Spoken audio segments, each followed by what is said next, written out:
आपके उस पैनल में, तो उम्मीद करती हूँ आप सब खैरियत से होंगे। आज की इस वीडियो में जिसका टाइटल है हिस्ट्री विल जज India, USA make huge statement on India support Russia Ukraine war. तो वर्ल्ड अफेयर्स वालों की वीडियो, और क्या भाई अब इन्होंने स्टेटमेंट दिया इंडिया के बारे में, और इंडिया क्यों हिस्ट्री जज करेगी इंडिया को। तो चलते हैं और वीडियो को डिटेल जानने की कोशिश करते हैं। पर आप लोगों से गुजारिश, जिन्होंने मेरे चैनल को अब तक सब्सक्राइब नहीं किया तो काइंडली मेरे चैनल को सब्सक्राइब करें, ठीक है, और इस बेल आइकन को प्रेस कर दें फॉर मोर वीडियोस अपडेट्स। तो let's take the video. So recently United States of America ने इंडिया के रिगार्डिंग एक बहुत ही बड़ी स्टेटमेंट दी है। इन लोगों ने ओपनली ये कह दिया है कि भारत हिस्ट्री के हिसाब से गलत जगह खड़ा है। हिस्ट्री विल जज इंडिया, मतलब कि इसका ये है कि यूक्रेन वॉर के बारे में आज से 10, 20, 30 साल बाद जब लोग पढ़ेंगे और वापस देखेंगे, तब भारत की गिनती उन कंट्रीज में आएगी जो गलत तरीके से गलत कंट्री का साथ दे रहा था। अब ये जो स्टेटमेंट है, जिस तरीके से ये बात बोली गई है, मैं कहूँगा काफ़ी कॉन्ट्रोवर्शियल, और रीज़न सिंपली यहाँ पर यही है कि अब हमने थोड़ा सा रशियन डिस्काउंटेड ऑयल परचेज करना स्टार्ट कर दिया है। अब यहाँ पे मैं चाहता हूँ जो स्टेटमेंट है बाय व्हाइट हाउस स्पोक्समैन, ये आप सुने। उसके बाद मैं आपको बताऊँगा कि परहैप्स दुनिया के मॉडर्न टाइम्स में दुनिया के जो सबसे बड़े वर्ल्ड लीडर माने जाते हैं, उन्होंने यूएसए के बारे में एक बार क्या कहा था। There's been a report yesterday about the possibility that India could take up the Russian offer of discounted crude oil. What would be your message to India or any other country tempted by such an offer? Well, our message to any country continues to be that obviously abide by the sanctions, but that we have put in place and recommended. I don't believe this would be violating that, but also think about where you want to stand when the history books are written in this moment in time. And support for the Russian leadership is support for an invasion that obviously is having a devastating impact. तो white house की spokesman ने यहाँ पर यह कह दिया कि देखिए, अभी के लिए अगर इंडिया रशिया से ऑयल परचेज करता है तो हम तो वैसे यहाँ पर यह कहेंगे कि जो यूएस ने सैंक्शंस लगाए हैं उनको फॉलो करिए, मगर ये लोग अगर फिर भी बाय करते हैं रशियन ऑयल तो अभी के लिए ये एक वायलेशन नहीं होगी सैंक्शन की। इसके बेसिस पर हम किसी देश पर, इंडिया की ऑफकोर्स यहाँ पे बात करी जा रही है, तो इंडिया पर सैंक्शंस नहीं लगाएंगे। मगर आगे ये ऐड कर देते हैं कि आज के समय रशिया का समर्थन करना, यूक्रेन के लोगों पर जो इन्वेजन हो रही है उसका समर्थन करना ही होगा। ये जो स्टेटमेंट है बहुत ही अजीब सी है, और स्पेशली यूएस जैसा कंट्री बात करे हिस्ट्री की, कि हिस्ट्री बुक्स में आपको कैसा लिखा जाएगा।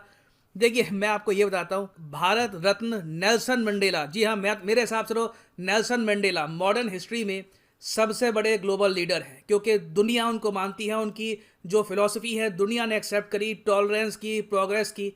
तो उन्होंने, नेल्सन मंडेला ने यूएसए के बारे में क्या कहा था, ये मैं चाहता हूं आप सुने। And if there is a country that has committed unspeakable atrocities in the world, it is the United States of America. They don't care. They don't care for human beings. 57 years ago, when Japan was retreating on all fronts,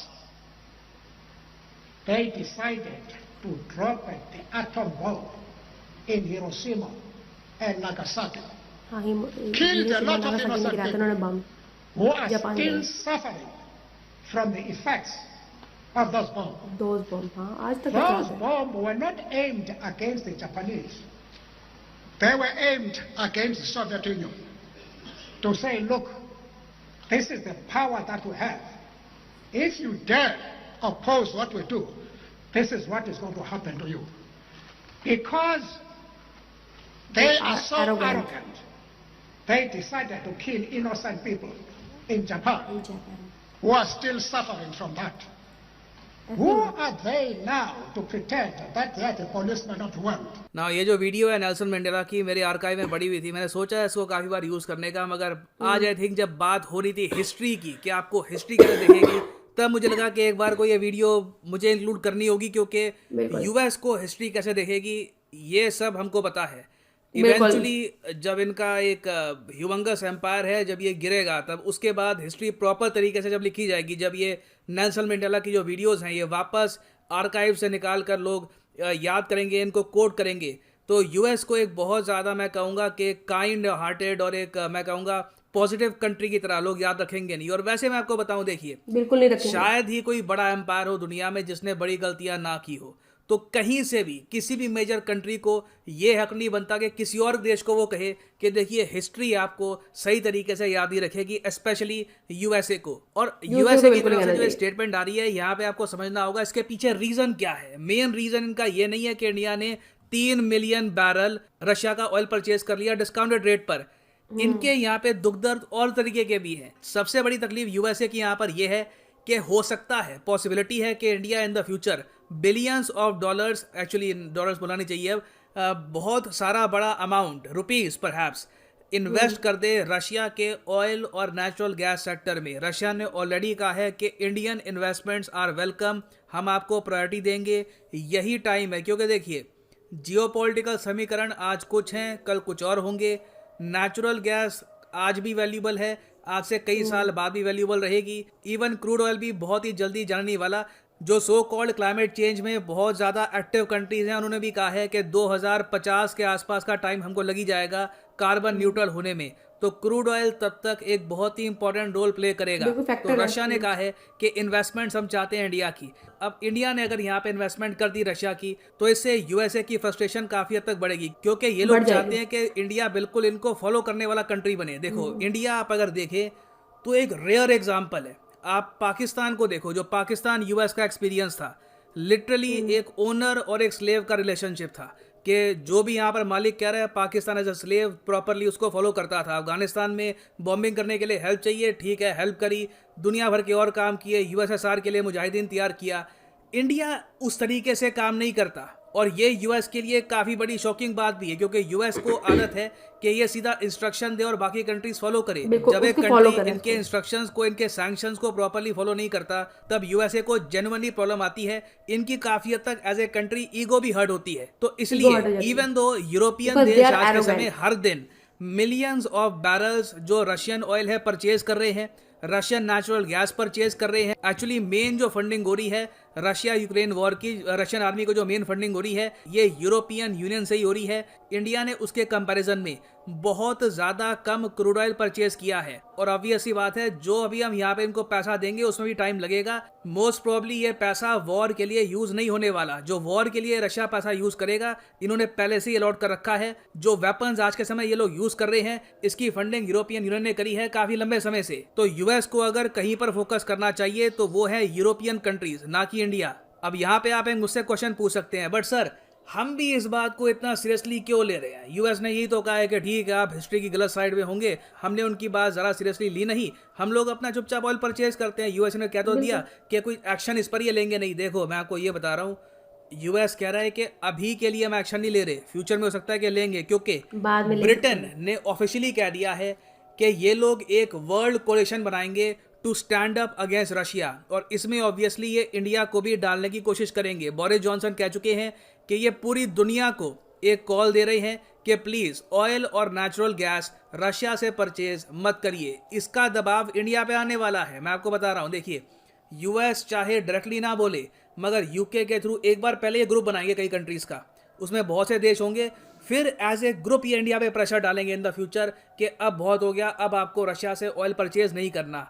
उस वक्त देखना होगा कि India क्या policy अपनाता है। और जो पश्चिमी देश है, जो वेस्टर्न कंट्रीज हैं, उनके लिए सबसे ज्यादा वर्स्ट केस सिनेरियो यहाँ पर ये हो सकता है कि अगर इंडिया युआन का इस्तेमाल करना स्टार्ट कर दे, चाइना की करेंसी का इस्तेमाल करना स्टार्ट कर दे रशिया से ऑयल परचेज करने के लिए। ये हम मोस्ट प्रोबेबली करने नहीं वाले, इंडियन गवर्नमेंट ने इसके बारे में कोई इंडिकेशन नहीं दी है, मगर जो चाइना का सरकारी मीडिया है ग्लोबल टाइम्स, ये लोग खुद ही ये अज्यूम कर रहे हैं कि इंडिया एक्सप्लोर कर रहा है ऑप्शन कि क्यों ना हम युआन के थ्रू रशिया के साथ ट्रेड करें। अब यहाँ पे आप कहेंगे सीधा रुपी रूबल से कर लो, युआन के थ्रू ट्रेड क्यों करेंगे? देखिए यहाँ पर चाइना का ये कहना है कि रुपी और रूबल दोनों आज के समय बहुत ज़्यादा डेप्रिशिएटिंग करेंसीज है, दोनों की वैल्यू गिर रही है। हालांकि रूबल की वैल्यू बहुत ज़्यादा गिरी है कंपेयर टू रुपी, मगर रुपी भी आपको पता होगा धीरे धीरे अपनी वैल्यू अब खो रहा है। कहाँ पर $1 होता रहा 74 रुपीज़, अब 76 77 के आसपास पहुंच गया है। पॉसिबिलिटी है इन द फ्यूचर रुपी और भी गिर जाए। तो दोनों कंट्रीज ऑब्वियसली चाहेंगी कि एक स्टेबल करेंसी हो जाए जिसके थ्रू ट्रेडिंग हो, ताकि कुछ मिसअंडरस्टैंडिंग ना हो यहाँ पर कि किस कंट्री ने कब ऑर्डर दिया, कब ऑर्डर रिसीव किया गया। तो इसलिए यहाँ पर चाइना क्लेम कर रहा है खुद ही कि इंडिया युआन का यूज कर सकता है। अब मैं आपको ये बता दूं, इंडिया चाहे युआन का यूज करे ना करे, यूएस बहुत अलर्ट हो जाएगा इस दावे से, क्योंकि यूएसए के लिए एक grand foreign policy strategic failure होगा अगर इंडिया युआन का यूज करना स्टार्ट कर देता है, क्योंकि इससे ब्रिक्स कंट्रीज में बहुत ज्यादा बड़ी यूनिटी आ जाएगी। रातों रात आप देखेंगे इंडिया, रशिया, चाइना के जो रिलेशंस हैं बहुत स्ट्रांग हो जाएंगे। तो यूएसए को इस बात के बारे में भी अवेयरनेस है, इसीलिए व्हाइट हाउस की तरफ से जो स्टेटमेंट है बहुत सोच समझ के दिए इन्होंने इंडिया पर मॉरल प्रेशर डालना स्टार्ट कर दिया है कि मोरालिटी के हिसाब से आप गलत काम कर रहे हो। ठीक है, आपको इजाजत है, आप ऑयल परचेज कर लो, मगर आपने यहाँ पर गलत काम किया है। तो इवेंचुअली देखिए इंडिया पे प्रेशर बढ़ने वाला है। And what remains to be seen is के एक बार यूरोप में वॉर अगर फैल जाती है, रशिया बाकी कंट्रीज पे भी अटैक करता है, तब उस केस में भी क्या इंडिया परचेज करता रहेगा रशियन ऑयल या फिर नहीं, ये देखना होगा। और फाइनली यहाँ पर मैं ये भी ऐड कर दूं कि आज रात 12 ये काफ़ी इंपॉर्टेंट टॉपिक था, बड़ा इंटरेस्टिंग था। मुझे थ्रू आउट द वीडियो काफ़ी इंटरेस्ट हो रहा था इस वीडियो के टाइटल के अंदर और सारा इस वीडियो के अंदर। तो वेल असल बात मसला ये है कि जो भी अमेरिका ने स्टेटमेंट दी ना, कल बल्कि मैं वीडियो में जब मैंने बोला तो बल्कि मैंने अमेरिकन लिखा हुआ था और मैंने उसको ध्यान से पढ़ा भी नहीं ना। तो मैं ये बात सोच रही थी कि ना, मतलब अमेरिका की गवर्नमेंट और अमेरिका के लोग में डोमिनेंसी बहुत ज़्यादा है, चूँकि वो काफ़ी एक लॉन्ग टाइम से रूल करते आ रहे हैं। तो अब उनको ये लगने लग गया कि जो हम जो कहते हैं, हम जो करते हैं वही ठीक है, और बाकी जो कोई दूसरा करता है और वो जो वो कहता है वो गलत है। और प्रशांत सर की बात से हालांकि ये तल्ख है, बट इट्स अ फैक्ट कि अमेरिका तमाम जूनियर कंट्रीज़ को, उन्होंने पाकिस्तान को बीच में मेंशन किया कि ऑनर और स्लेव का एक रिलेशनशिप था, तो ये हकीकत है। ठीक है, अमेरिका हर अपनी जूनियर कंट्री को, स्पेशली मैं पाकिस्तान ही की बात करूँ, वो उनको ऐसे ही ट्रीट करता है जैसे कि वो उसके स्लेव्स हैं। ठीक है, और अब आपने देखा होगा कि मैं अगर गलत नहीं हूँ, अगर मेरी असेसमेंट, मैं जो ये सोच रही हूँ, शायद हालांकि मुझे ये कहना नहीं चाहिए, लेकिन ये मेरी पर्सनल असेसमेंट है या मेरी पर्सनल ऑब्जर्वेशन है कि जैसे ही इमरान खान का जो प्रीवियस वो जलसा था जिसमें वो काफ़ी ज़्यादा उन्होंने मैंने इस पर रिएक्ट भी किया था और उन्होंने कहा कि गवर्नमेंट्स के इन लोगों के बारे में अदम एतमाद की जो ये चला रहे थे और सारा ये मुहिम चला रहे थे, तो उसमें जो उन्होंने काफ़ी बहुत ज़्यादा न्यूज़ में भी आया, उसमें उन्होंने अमेरिका को ये बात कही कि भाई हम आप इंडिया के ऊपर जो आप सैंक्शन नहीं लगाते, इंडिया को पनिश क्यों नहीं करते, या इंडिया को आप क्यों नहीं कहते कि आप वो जो 20 लोगों ग्रुप कंट्रीज़ की जो सिग्नेचर करना था उसमें इंडिया भी तो शामिल है, आप उसको क्यों नहीं कहते, हम आपके कोई नौकर हैं, हम आपके कोई गुलाम हैं जो हम आप हमें ऐसे कहते हैं। तो द पॉइंट इज़ कि आज तक 2022 से पहले, ठीक है, यानी कि जितने भी साल 1947 से ऑनवर्ड हमारे जितने भी सियासतदान आए, उन्होंने वही किया जो अमेरिका ने उसको करने को कहा, चाहे वो अफ़गानिस्तान में जंग थी, वो सबको तैयार करना था, उन्होंने ऐसा ही किया।